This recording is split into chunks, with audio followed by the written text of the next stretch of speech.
Good evening, good evening, good evening.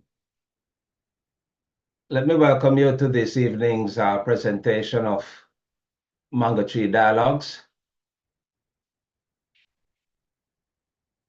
a forum in which we discuss the issues of the day, issues that I'm sure are of vital importance to you as they are to me. And this evening, I'd just like to start off with an urging, I would put it, to the peoples in the Caribbean, and especially at this time Jamaica, because of the hurricane that has been threatening the area. As a matter of fact, it has already passed over some of the smaller Caribbean islands. And thank God, it doesn't appear as if it has had a devastating an effect as many might have feared. But nonetheless, the anxieties that come with a hurricane, have created a lot of problems for people. And with it bearing down now on Jamaica, I would just like to take this opportunity to urge my fellow Jamaicans to button down. Take all the precautions that you can. Take nothing for granted. This is no joke. I know there are many people who are probably just experiencing a hurricane, the younger people who are experiencing a hurricane for the first time in their lives, and there might be some excitement about what this is and so on, and you may just lay down your guard a little bit, but you have to be very careful. A hurricane is a very, very serious natural happening that causes destruction of property and loss of lives and livelihoods and so on. So what I would urge you to do is to listen to the authorities, follow their instructions, especially for people who are living in low-lying areas of the country that are prone to flooding. You have to be especially careful. Also, those who are living by the coastlines, Jamaica is surrounded by the Caribbean Sea. So anywhere you go, you have a coastline. So I would urge those who are living by the coast, by now you should have moved inland. There's no point in you sitting in your home on the coast, especially if you're on the sea coast itself. You're living on the sea coast, or say probably 3-5 miles from the sea. That's foolhardy. If you think that you can stay there and ride the storm out, you could be putting your life, and if you have family, children and so on, you'll be putting their lives in jeopardy. So follow the instructions of the authorities. Move if they say you have to move. Go to one of the many shelters that are throughout the country. Just to say, it's just for a night. Hopefully your home would remain intact and you can go back. But if you have to stay in the shelter a little longer, then so be it. But at least you would have spared your life. So, I do not just urge you, I beg you. Take care of yourself. This is a very serious storm, Category 4. It may be graded down to Category 3 by the time it is Jamaica, yes. But nonetheless, a devastating storm. Don't forget Hurricane Gilbert. That was a Category 3. And those of us who lived through Gilbert saw the devastation that a hurricane can do. That's Category 3. This is 4. And even if it gets graded down to 3, it can have just as devastating an effect as Gilbert had. So please take care of yourselves. And may the good Lord, in his wisdom and his mercy, spare us the worst of what can be. All right, now to the things that are on my mind. And there are basically two things that I'm concerned about this evening. Both can be considered together. So I can say it's part A and B, or 1 or 2. And I see how I can dovetail them into each other, because they bear upon each other. And the first has to, the first section, let me put it that way, has to do with an analysis of the debate that just took place between President Biden and former President Trump. And then I will go on, segue into looking at the question of the Supreme Court's decision and briefly comment on that. And that's why I said they're both tied in, and you'll see how they do tie in. But with respect to the debate,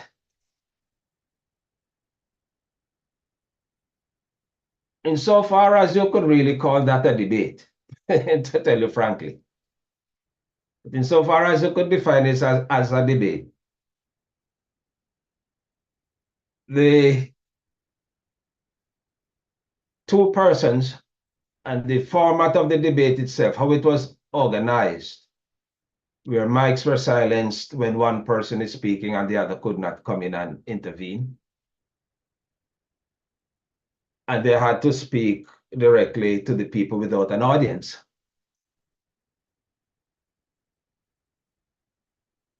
The format has been criticized by some people, but it is what it is. But my concern this evening is not so much about Trump's performance. It is tangential to what I shall be saying. My real concern this evening is President Biden's. And I believe that there is universal agreement right across the board, right across the political spectrum, that it was a very bad night for President Biden.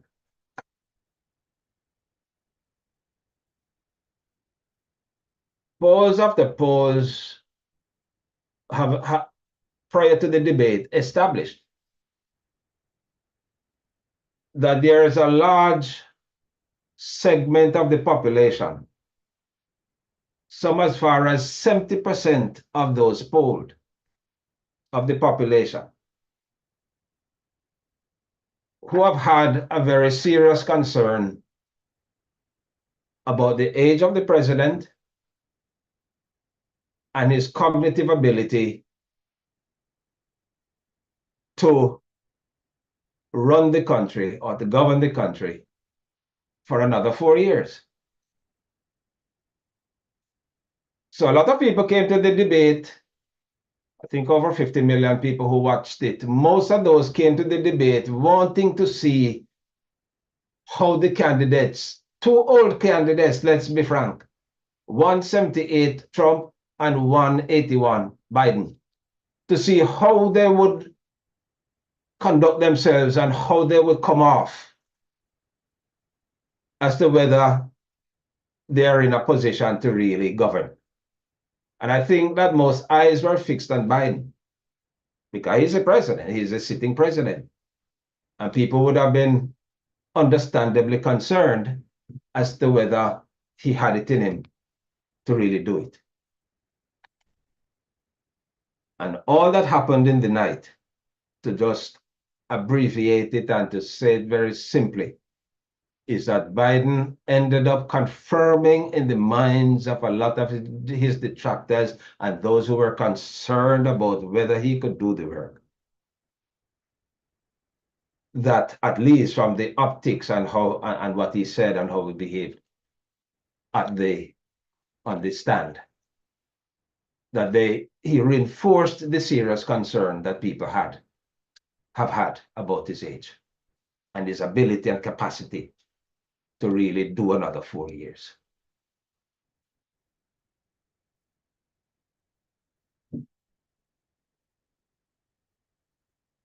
One can say that, those who have this concern are being unfair to the president. And those who are his most ardent supporters, his loyalists, And I would go as far as to say his soothsayers who tell him what he wants to hear.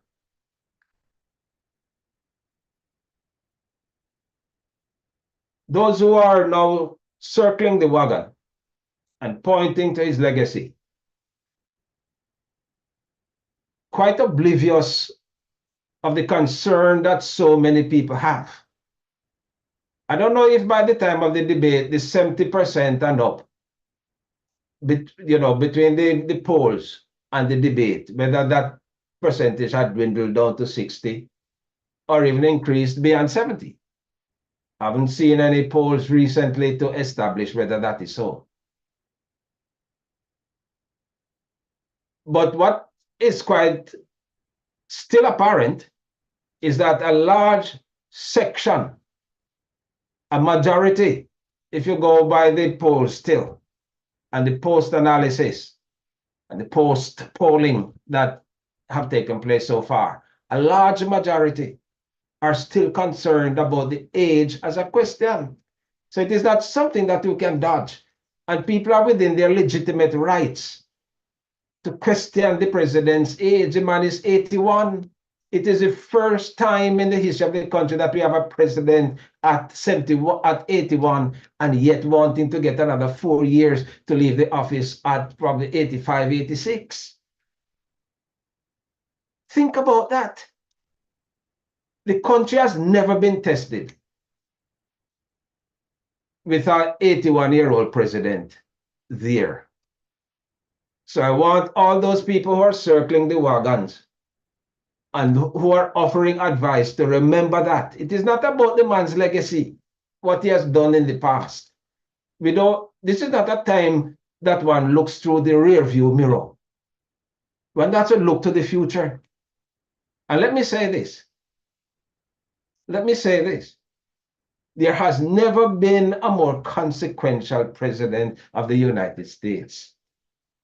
At least not in the last 50 years, as far as I can see, who has done the things that Biden has done in the first 2 years of his presidency. And I sometimes wonder what more he would have accomplished if the Republicans did not take over the House in the midterm elections in 2022. I really wonder sometimes what more he would have done, because he was on a revolutionary and progressive path, doing significant things that were changing the country in very significant ways. The CHIP Act, getting America to a point where we could become competitive and less dependent on China, where China had a dominance in the chip making industry, and so on. A lot of the chips that we use in cars and in so many gadgets that had to be coming from China. We saw during the pandemic how serious a problem that was. And the CHIP Act was intended to rebalance and to re-characterize things in such a way so that America would now have an advantage. And we are beginning to see signs that could be paying off, but it takes time. It's not going to happen overnight. Something that has been neglected for so long isn't going to happen overnight. The Infrastructure Law Act that approved billions of dollars to be spent to heal America's crumbling and dying infrastructure. Bridges, roads, waterways, name them. Monies have now been deployed, or are now being deployed out there in the country to take care of these problems that had been neglected again for a very long time. He brought it into being. The former President Trump tried an infrastructure act and they laughed him out of court because he brought his own transactional mentality to the project, in wanting to get the project going, and people just laughed him out of court. He couldn't do it, and Biden was able to do it. A kind of tenacity, and because he knew, one of the good things about Biden is that he has a long history of experience inside that Congress. one of the youngest ever to be elected as senator. So he was able to do a lot of things that, you know, others perhaps never had the experience, and working with people across the aisle, as he promised that he would try to do that. And he has succeeded to a large extent in getting the Republicans on board to say, hey, let us deal with these things. So the CHIPS Act, the Infrastructure Act, the Family Care Act that was coming and that got derailed, along the way.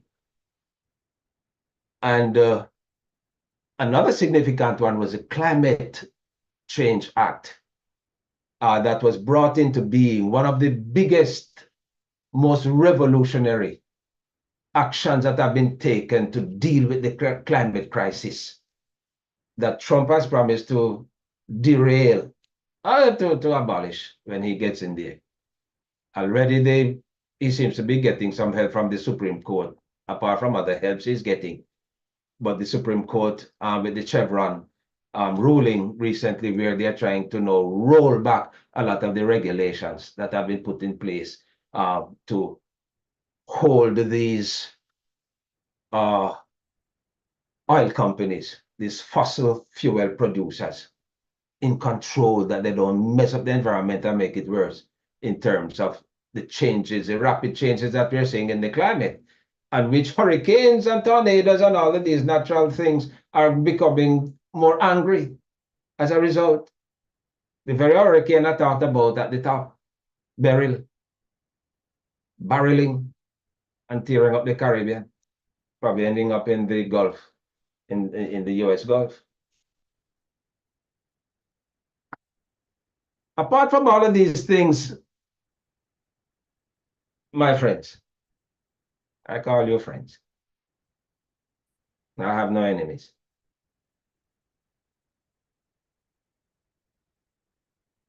Apart from all of these accomplishments, Biden has presided over one of the strongest economies in our living memories. Right now, all the major indices in the stock exchange are breaking through above the levels that they were at. I think the S&P today broke through the 5,500 barrier, set a new record. This is record after record. But apart from that, I mean, the number of jobs that have been created since the pandemic, the low unemployment rate that has placed America among all the industrialized countries to have the strongest economy right now. And the world is grateful for that. Americans are not as grateful for it as the world is, because they know that a strong and stable America is good for them. A man is without honor and safe in his own country. And so Biden has presided over that, and he's not getting the credit.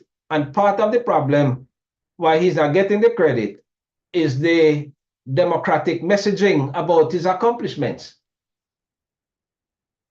And I have long argued, that those around him, his cabinet people and others, and yes, I'm going to say the vice president could have done more to get the message out to people. A vice president doesn't ask to do. You're legitimately within your own right. The president can fire you. You got the same votes that he got because you're on the ticket. Should wait on anybody to tell you that you can do this or do that. Go out into the rural areas, especially in the Republican areas in the Deep South. Tell people about the achievements of the administration, what they have been able to do.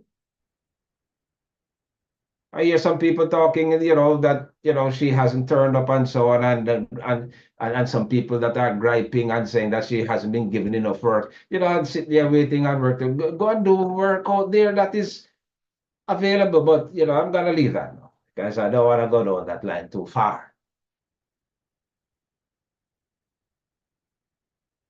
But the president is not getting the kind of accolades that he should be getting.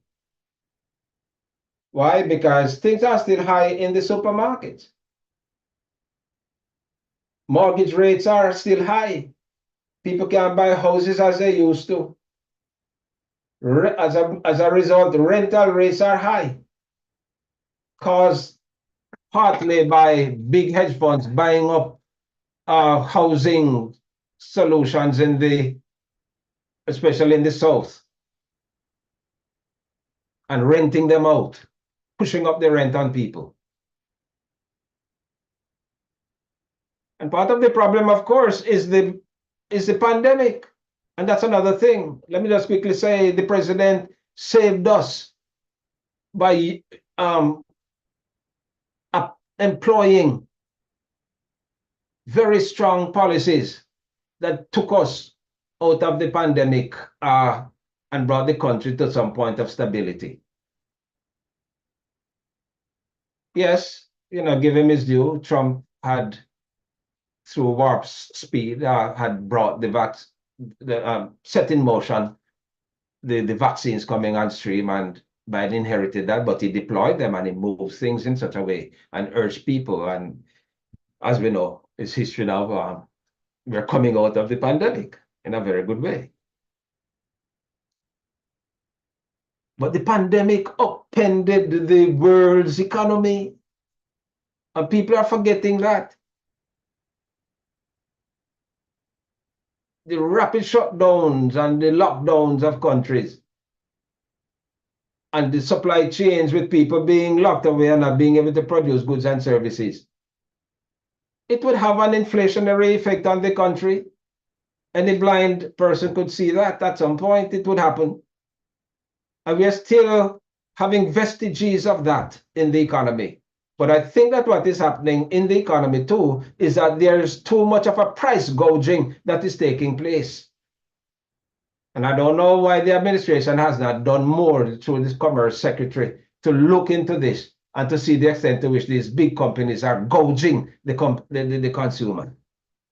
I think a lot of that is happening. Right?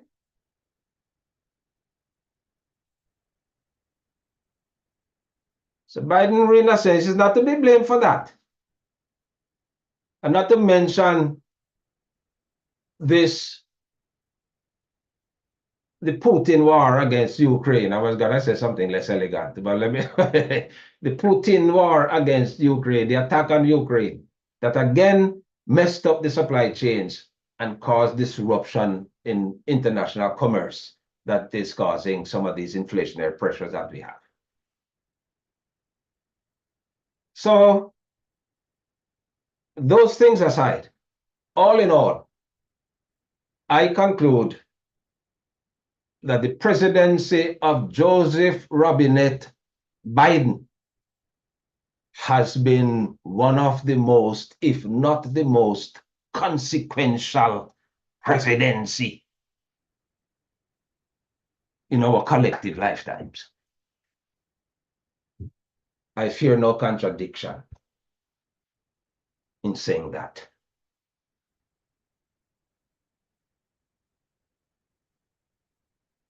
But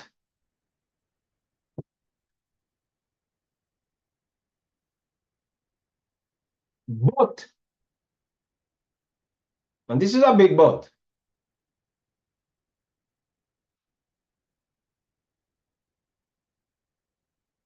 we are at a very serious, some people talk about it as an existential moment in the history of this country.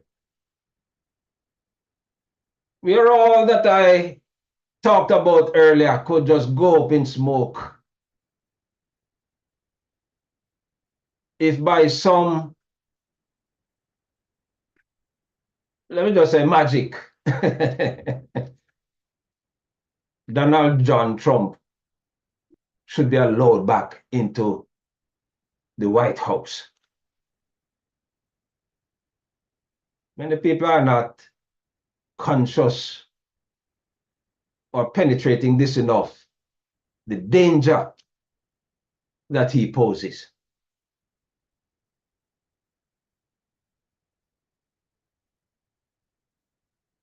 But with Biden's showing in the debate and the reinforcement of the view of his cognitive capacity to perform the job, we are at a very serious point in our country. We cannot gainsay what I just said about the consequential nature of the presidency of Mr. Biden. But at the same time, we cannot put aside also the concerns that many people have about an 81-year-old who, in their view, the soothsayers and those who surround the president might not think that, but in their view, is not able to do it. And every vote counts. So what is the solution? And I say this with all respect and all love for the president. He's one of the most decent men you can find, one of the most compassionate, one of the most empathetic, one of the most honest persons that you can find.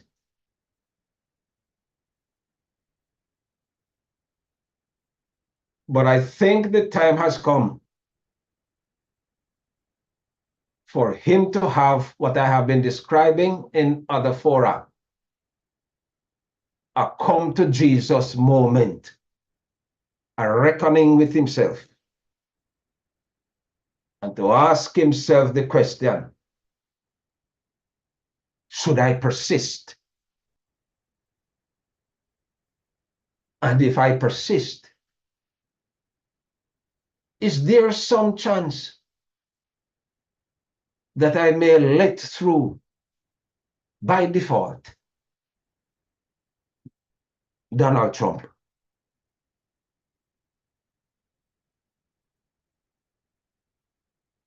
Just as he got through when he ran against Hillary. Do you want, the question that I think he should ask himself, do you want your legacy to be haunted by the fact that because you persisted in going forward, you caused a Trump second term as part of your legacy? Now let's be frank about it. Politics is about legacies. People don't just go in there other than some of them, anyway, just going there for their own self-aggrandizement. And they don't care about legacy or anything like that. But the true politician who wants to do something for the people, who wants to leave some kind of a footprint behind, is concerned about legacy. I would say to President Biden, if I were sitting with him, and if I were going to be dispassionate, and if I were going to be loving, I would say to him, yes, you have done well. Right now, you are on the mountaintop of glory in terms of what you have accomplished. Your legacy is intact. Don't mess it up. Don't mess it up by stubbornly persisting when only you can know, and your doctors can know, and your family members would know. And perhaps you don't even know yourself the extent to which they might have set in certain cognitive deficiencies that caused your performance as it was, on last Thursday. And as some people are saying, there was a report in the New York Times just today about people around you who had been seeing signs of this slowness and speech deficiency. You've had this speech deficiency, and one can understand that. But as you grow older, get older, it seems to become more of a bother in terms of you speaking plainly and so on. But the whole matter of remembering and what we saw in the debate, the lack of recalling of ability to recall figures or finishing your sentences and so on. There is something happening there. Man, you're 81.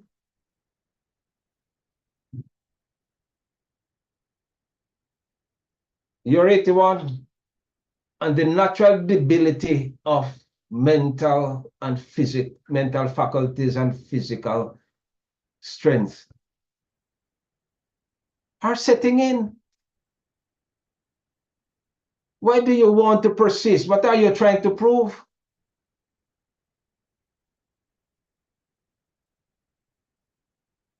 And those around you, Mr. President, that are giving you advice that you can do it, and who, I would say, well, let me not use that word, but who point to the past as a reason that you should continue.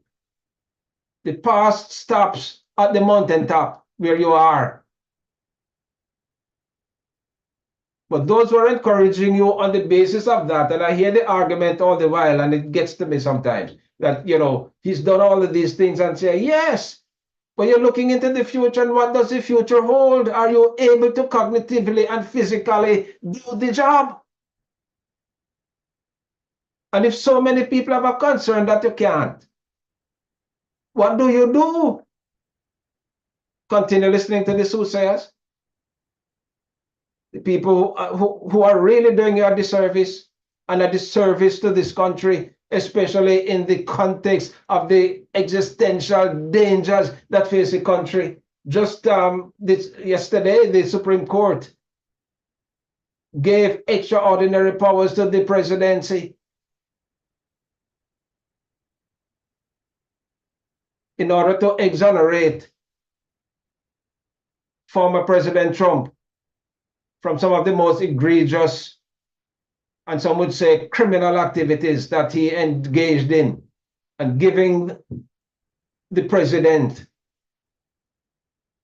the ability to do so many things against the country and against persons in the country that were never ever contemplated by the founding fathers could ever have arisen.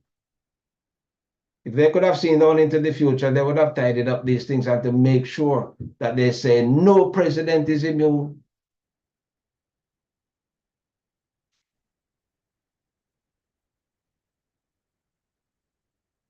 But you can't just blow aside or push aside people's concerns, because you're going to depend on them for your vote, for their vote.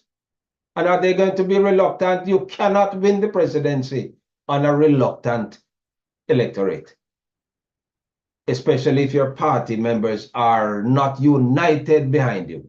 And one of the things about the Democratic Party is that it is a disparate party. There are many parts. That's why they talk of it as a big tent of all kinds of views that can come in there and contend. It is not a homogeneous group as the Republican Party has becoming. The Republican Party has now become just one homogeneous MAGA movement. No shade of gray in between. So I would humbly and respectfully say to Mr. Biden, have a real sit down with your family before it is too late. Don't kid yourself. Don't fool yourself about where you're at 81 and what might be happening in your health. We haven't been told, we don't know. And as a matter of fact, I think that both you and Mr. Trump should go in for independent medical evaluation. Both of you. So that the people of this country can know who they are hiring in November. Because people don't realize that they have the power in their hands, and that they're hiring one of two men to this very important job. And the two of you are old. This is not ageism. This is just common sense. that we ought to know what is the health status of both of you, and it should not be done by your physicians, but it should be done independently so that people can have a very good grounding as to what is happening going forward. And if either person doesn't want to subject himself to this test, then it tells the story. End of story for that person, as far as I'm concerned. This is no joking matter. The very future of this country is at stake. This is no time to mince words. We love you, and it is because we love you that we want to see that your legacy remains intact. Foolishly trying to push ahead when there are forces, natural forces that may be working against you. Doesn't make sense. And outside of this test that I just mentioned, the medical test and evaluation, so that we know cognitively and physically how you both are, it is going to persist in the minds of people that, hey, since we don't know, speculation will run riot, rampant, and we don't know. So everybody is left to their own imagination as to what is happening, and watching for every little moment. Right now, they're giving you a hard time about the teleprompters because they think that you cannot really go through a speech or go through remembering figures unless you have it before you on a screen.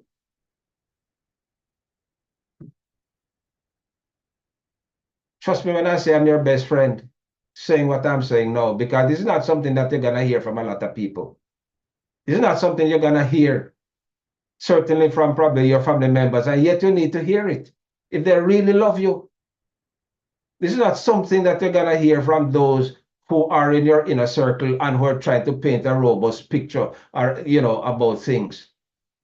They're doing you a disservice, and they're doing the country a disservice too. This is no joke matter.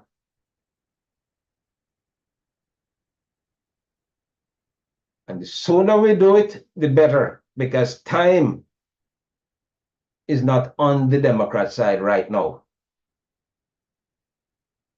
We need to get this thing out of the way so that people get cracking, the party gets cracking right on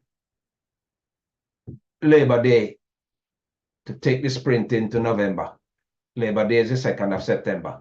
So you take the sprint into November. You have done your job. Know that you're on the mountaintop. It is time to bow out. And don't let anybody tell you otherwise. Because if you ever persist and by default allow Trump to get past you to the White House, you will never be forgiven by the people of this country. Especially when he starts to tear the country apart by the retribution and revenge that he has promised to wreak against those who he perceives have done him wrong.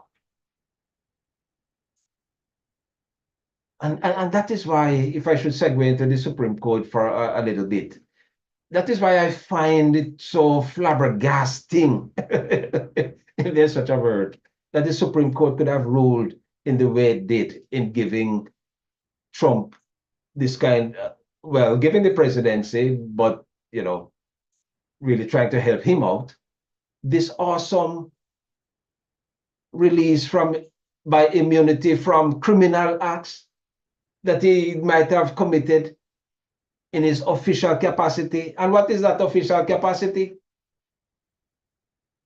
What is official and unofficial acts? The Supreme Court just, the six, let me just say the six, the Republican six, just threw that out there without even defining what the official and the unofficial acts are. They send it down to the lower court, to a Jamaican personage, Judge Chutkin, to go through and determine what are official and what are unofficial in the charges that, prosecutor Jack Smith have preferred against Trump. What a conundrum. Because now she's going to have to go through. She'll call witnesses and so on, and Pence and, others. And that may hurt Trump in another way. But she may call them to come and give testimonies and so on. And then those testimonies that are given and conclusions that are drawn can be appealed against straight to the same people up in the Supreme Court. And so it drags things out and drags things out. So you'll never see Trump being tried for the January 6th assault upon the Capitol, where he induced by his rhetoric a mob to go and literally smash the Capitol. Hung Mike Pence. Build a gallows. What a thing. And all of that, no. As president, he may be exonerated from any criminal, indictment for that.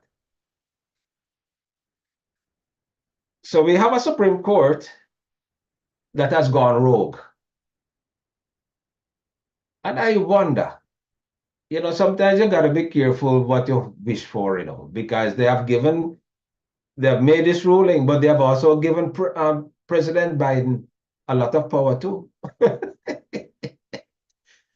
Right now, he can do almost anything in his official capacity and get away with it too. But I know that Biden would not do that. I know deep down in my heart, because he's an honest man and he's a good man. He's not going to do those things. But there are good things that he can probably use his power to accomplish. And one of those might be to add 4 more people or 5 to the very same Supreme Court and shake it up, juggle it up. Might he not look into that? At least they still have the Senate. And the Senate approves these people that the president appoints. Since he has all this power, he can just appoint. You don't have to wait until somebody dies. Appoint. You have got the power. And shake it up. In a way of throwing it back in their faces. They'd have to change the rules in the Senate about the 60-member voting thing there.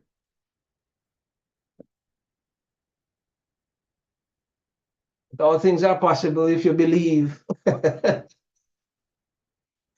So probably Biden can begin to look at positive ways in which he can use this power that has been handed to him to do some good for the country. Think about it. And that would add to your legacy. But for God's sake, for the American sake, 4th of July is coming up. I don't think that's you're going to be able to make a decision, or you would have made a decision by then. But there are good Democrats out there who could take over from you.